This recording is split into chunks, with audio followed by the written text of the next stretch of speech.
ನೀವು 51 ಶಕ್ತಿಪೀಠಗಳಿಗೆ ಹೋಗಬೇಕು. 51 ಶಕ್ತಿಪೀಠ ಎಲ್ಲಿದೆ? ಇಡೀ ಅಖಂಡ ಭಾರತದಲ್ಲಿದೆ 51 ಶಕ್ತಿ. ಆಯಿತು, ನಾನು ಶಾಕ್ತ ಪರಂಪರೆ ಫಾಲೋ ಮಾಡೋನಲ್ಲಪ್ಪ, ನಾನು ಶೈವ ಪರಂಪರೆ, ಶಿವನ ಆರಾಧನೆ ಮಾಡುವನು. ಶಿವನ ಆರಾಧನೆ ಆಧ್ಯಾತ್ಮಿಕವಾಗಿ 12 ಶಕ್ತಿಪೀಠ, 12 ಜ್ಯೋತಿರ್ಲಿಂಗ ಎಲ್ಲಿದೆ? ನೀವು ಇಡೀ ದೇಶವನ್ನು ಇದು ಮಾಡಬೇಕು. ಆಮೇಲೆ ನಿಮಗೆ ನಾನು ವೈಷ್ಣವ ಅಂತ, ನೀವು ಚಾರ್ಧಾಮ ಎಲ್ಲಿದೆ?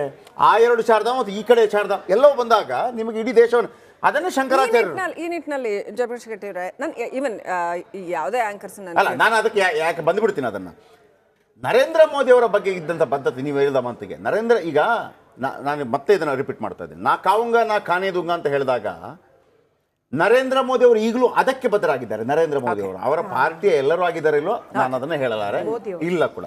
ಆದರೆ ಮೋದಿ ಅವರು ಈಗಲೂ ಕೂಡ. ಆಮೇಲೆ ನಿಮಗೆ ಕ್ಯಾಪ್ಟನ್ ಸಿಗೋದು ಒಬ್ಬನೇ, ಸಚಿನ್ ತೆಂಡೂಲ್ಕರ್ ಒಂದೇ ಸಿಗೋದು ನಿಮಗೆ.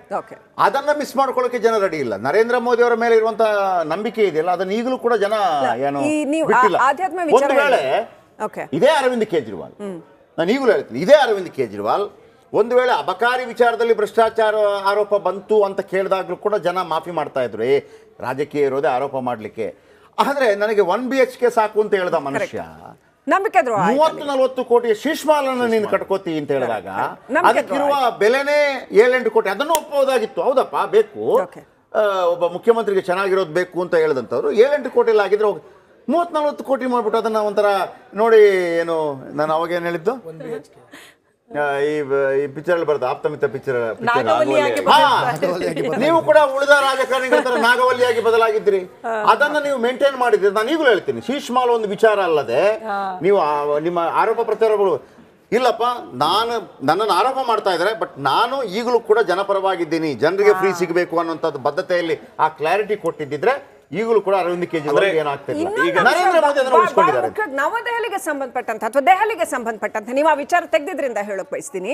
ಇದುವರೆಗೂ ಕೂಡ ಕಳೆದ 3-4-5 ದಶಕಗಳಲ್ಲಿ ಅಂತಾನೆ ಹೇಳ್ಬೋದು. ನಾವು 5 ದಶಕಗಳ ದೆಹಲಿ ರಾಜಕಾರಣವನ್ನು ಗಮನಿಸಿದ್ರೆ ದೆಹಲಿಗೆ ಒಂದು ಶಕ್ತಿ ಇದೆ. ಹಾಗೆ ಯುಪಿಗೆ ಒಂದು ಆಧ್ಯಾತ್ಮಿಕವಾದ, ಸಾಂಸ್ಕೃತಿಕವಾದ, ಇಡೀ ದೇಶವನ್ನ ಹಿಡಿದಿಡಬಲ್ಲ ತನ್ನದೇ ಆದ ಭೌಗೋಳಿಕವಾದ ಶಕ್ತಿ ಕೂಡ ಇದೆಯೋ.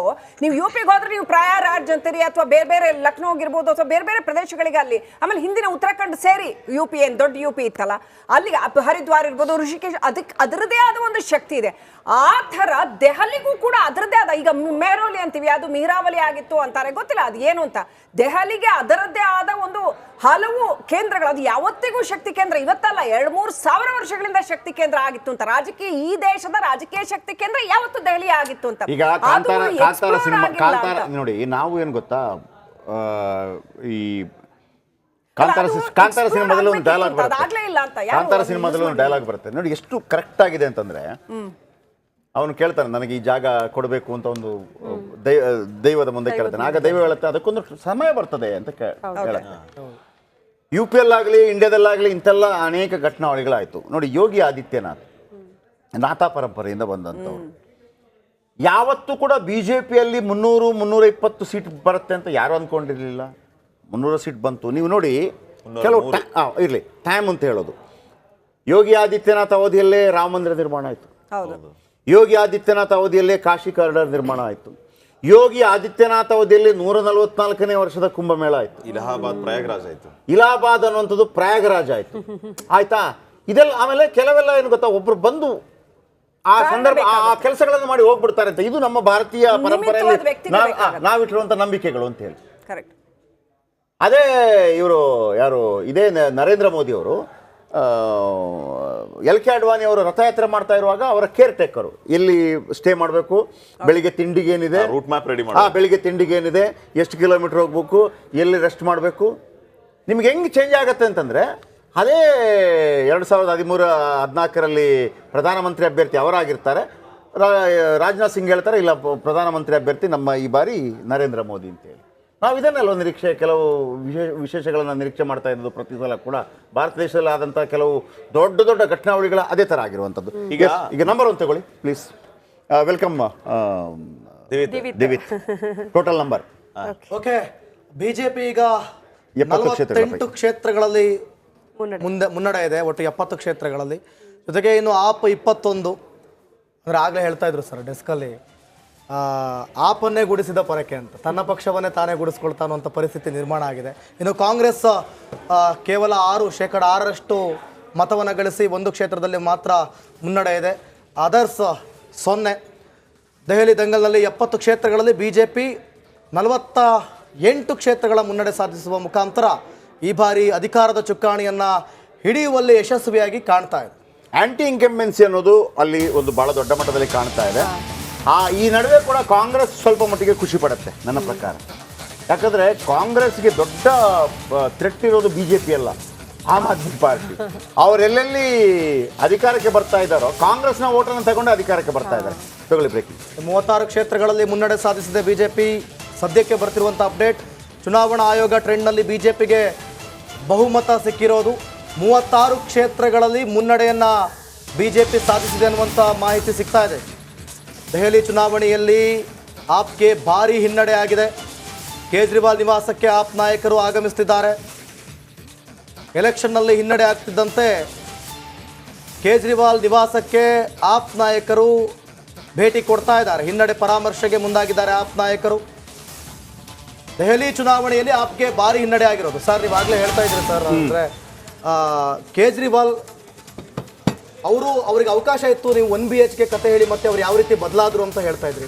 ಜೊತೆಗೆ ಅವರು ಜೈಲಿಂದ ಹೊರಬಂದ ನಂತರ ಅವ್ರು ಯಾವಾಗ CM ಸ್ಥಾನವನ್ನು ತ್ಯಜಿಸಿ ಬೇರೆಯವ್ರಿಗೆ ಬಿಟ್ಕೊಟ್ರು, ಆಗೆಲ್ಲ ಅವ್ರ ಸಿಂಪತಿ ಕಾರ್ಡ್ ವರ್ಕೌಟ್ ಆಗ್ಬೋದು ಅನ್ನೋದೇನಾದ್ರು ಅವ್ರ ಮನದಲ್ಲಿ ಇತ್ತ? ಇಲ್ಲ, ಒಂದು ಎರಡನೇದಾಗಿ ಏನು ಗೊತ್ತಾ, ಭಾವನಾತ್ಮಕವಾಗಿ ಯಾವತ್ತೂ ಆ ಮನುಷ್ಯ ಮಾತಾಡಿರಲಿಲ್ಲ. ಯಮುನೆಯನ್ನು ಭಾವನಾತ್ಮಕ, ಆಮೇಲೆ ಭಾವನಾತ್ಮಕವಾಗಿ ನೀವು ಮಾತಾಡಿದರೆ ಅದರ 100 ಪಟ್ಟು ಜಾಸ್ತಿ ಮಾತಾಡೋದಕ್ಕೆ ನರೇಂದ್ರ ಮೋದಿ ಗೊತ್ತಿದೆ. ಭಾವನಾತ್ಮಕ ಮಾತಾಡೋದಕ್ಕೆ 100 ಪಟ್ಟು ಜಾಸ್ತಿ ಗೊತ್ತಿದೆ. ಆಯ್ತಾ? ಒಂದು ಯಮುನೆ ವಿಚಾರದಲ್ಲಿ, ಆಮೇಲೆ ಯಮುನೆ ವಿಚಾರಕ್ಕೆ ತಕ್ಕ ಹಾಗೆ ಅವರು ಅದಕ್ಕೆ ಸರಿಯಾದ ಉತ್ತರವನ್ನು ಕೂಡ ಕೊಟ್ಟರು. ಅಂದರೆ ನಿಮ್ಮ ಅರ್ಥ ಏನು? ಹರಿಯಾಣದಲ್ಲಿ ಹರಿತಾ ಇಲ್ವ ಯಮುನೆ? ಆ ಹರಿಯಾಣದಿಂದ ಹರಿದು ಆಮೇಲೆ UP ಯಲ್ಲಿ ಹರಿದು ಹರಿಯಾಣದಿಂದ ಹರಿದು ಡೆಲ್ಲಿಗೆ ಬರ್ತಾ ಇರೋದು, ಅದರ ಅರ್ಥ ಏನು?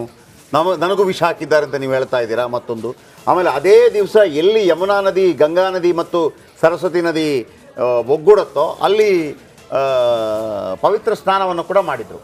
ಇವೆಲ್ಲದರ ಹೊರತಾಗಿ ಒಂದು ಆಂಟಿ ಇನ್ಕಂಬೆನ್ಸಿ ಖಂಡಿತವಾಗ್ಲೂ ಹಾಗೆ ಆಗುತ್ತೆ. 3 ಬಾರಿ ಮುಖ್ಯಮಂತ್ರಿ ಆಗಿದ್ದಂಥವರು 12 ವರ್ಷಗಳ ಕಾಲ, 13ರಿಂದ 25 12 ವರ್ಷಗಳ ಕಾಲ ಮುಖ್ಯಮಂತ್ರಿ, 2 ಬಾರಿ ಪೂರ್ಣವಾದ ಮುಖ್ಯಮಂತ್ರಿ, 2 ವರ್ಷಗಳ ಕಾಲ ಕಾಂಗ್ರೆಸ್ ಜೊತೆ ಕೂಡಿ ಮಾಡಿದಂಥ ಮುಖ್ಯಮಂತ್ರಿ ಸ್ಥಾನ, ಒಂದು ಆಂಟಿ ಇನ್ಕಂಬೆನ್ಸಿ.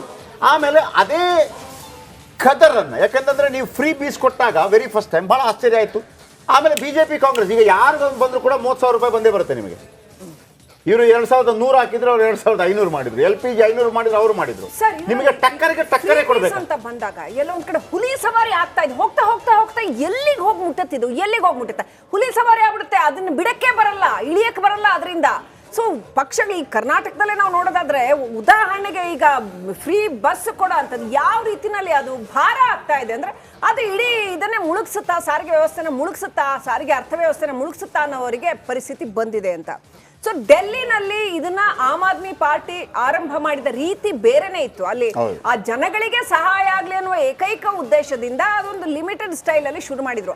ಆ ನಂತರ ಎಕ್ಸ್ಪ್ಯಾಂಡ್ ಆಗ್ತಾ ಆಗ್ತಾ 3 ಪಕ್ಷಗಳು ಫ್ರೀ ಬೀಸ್ ಕೊಡ್ಲೇಬೇಕು ಅಂತ ಜನಕ್ಕೆ ಹೆಂಗಾಗೋಗಿದೆ ಅಂದ್ರೆ, ಯಾರು ಅಲ್ಲ ಜಾತಿ ಆಧಾರದಲ್ಲಿ ಗೆಲ್ತಾ ಇತ್ತು ಪಕ್ಷಗಳು, ಈಗ ಗ್ಯಾರಂಟಿ ಇಲ್ಲ ಅಂದ್ರೆ ಗೆಲ್ಲಕ್ಕಾಗಲ್ಲ ಅನ್ನೋ ಪರಿಸ್ಥಿತಿ ಬಂದಿದೆ ಅಂತ ಒಂದು ಅಪ್ಡೇಟ್ ಇದೆ. ಆಡಳಿತ ವಿರೋಧಿ ಅಲೆಗೆ ಕೊಚ್ಚಿ ಹೋಗಿದೆ AAP ಅಂತ. ರಾಷ್ಟ್ರ ರಾಜಧಾನಿ ದೆಹಲಿಯಲ್ಲಿ ಕೇಸರಿಯ ಸುನಾಮಿ. ಆಡಳಿತ ವಿರೋಧಿ ಅಲೆಗೆ ಕೊಚ್ಚಿ ಹೋದ್ರು ಕೇಜ್ರಿವಾಲ್ ಅನ್ನೋದು ಬಹಳ ಸ್ಪಷ್ಟವಾಗ್ತಾ ಇದೆ. ರಾಷ್ಟ್ರ ರಾಜಧಾನಿ ದೆಹಲಿಯಲ್ಲಿ ಕೇಸರಿಯ ಸುನಾಮಿ 70 ಕ್ಷೇತ್ರಗಳ ಪೈಕಿ ಸರಿಸುಮಾರು 50 ಕ್ಷೇತ್ರಗಳಲ್ಲಿ ಕಮಾಲ್ ಮಾಡ್ತಾ ಇದೆ BJP. ಅಂದ್ರೆ ಭ್ರಷ್ಟಾಚಾರಕ್ಕೆ ಬೇಸತ್ತು ಹೋಗಿದ್ದಾರೆ ಆ ಭಾಗದ ಜನ ಅನ್ನೋದು ಬಹಳ ಸ್ಪಷ್ಟವಾಗ್ತಾ ಇದೆ. ಭ್ರಷ್ಟಾಚಾರದ ಆರೋಪದಲ್ಲಿ ಜೈಲಿಗೆ ಹೋದ್ರು, ಬಟ್ ಜೈಲಲ್ಲಿದ್ರು ಕೂಡ ರಾಜೀನಾಮೆ ಕೊಡ್ಲಿಲ್ಲ.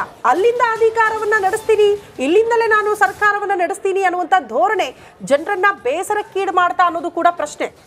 ದೆಹಲಿ ಚುನಾವಣೆ ಈ ಸಾರಿ ಬಹಳ ಮುಖ್ಯವಾಗಿ ಟ್ರಸ್ಟ್ ಮತ್ತೆ ಕಮಿಟ್ಮೆಂಟ್ ಈ 2 ಗ್ರೌಂಡ್ಗಳ ಮೇಲೆ ನಡೆದಿದೆ ಅನ್ನೋದ್ರಲ್ಲಿ ಯಾವುದೇ ರೀತಿಯ ವ್ಯತ್ಯಾಸ ಇಲ್ಲ ಮತ್ತು ಸಂಶಯ ಇಲ್ಲ ಅಂತ ಅನಿಸುತ್ತೆ. ಟ್ರಸ್ಟ್ ವಿಚಾರ ಬಂದಾಗ ಯಾವ ರೀತಿ ಇವರು ಲೋಕಸಭೆ ಚುನಾವಣೆ ಅಂತ ಬಂದಾಗ ಮೋದಿ ವಿರುದ್ಧ ನಾವು ಹೋರಾಟ ಮಾಡಬೇಕು ಅಂತ ಬಂದಾಗ ಇಂಡಿ ಒಕ್ಕೂಟದ ಜೊತೆ ಕೈ ಜೋಡಿಸ್ತಾರೆ. ರಾಹುಲ್ ಗಾಂಧಿಯನ್ನ ಹಾಡಿ ಹೊಗಳ್ತಾರೆ. ರಾಹುಲ್ ಗಾಂಧಿ, ಸೋನಿಯಾ ಗಾಂಧಿ ಹಂಗೆ ಹಿಂಗೆ ಅಂತ ಹೇಳ್ತಾರೆ. ವಿಧಾನಸಭೆ ಬಂದಾಗ ಅವರೇ ಬೇಡ ಆಗೋದ್ರು. ಇನ್ನ ಕಮಿಟ್ಮೆಂಟ್ ವಿಚಾರ ಬಂದಾಗ ಕೂತಲ್ಲಿ ನಿಂತಲ್ಲಿ ಇದೇ ಕೇಜ್ರಿವಾಲ್ ಹೇಳಿದ್ದೇನು ಭ್ರಷ್ಟಾಚಾರಕ್ಕೆ ಖಿಲಾಫ್ ಲಡು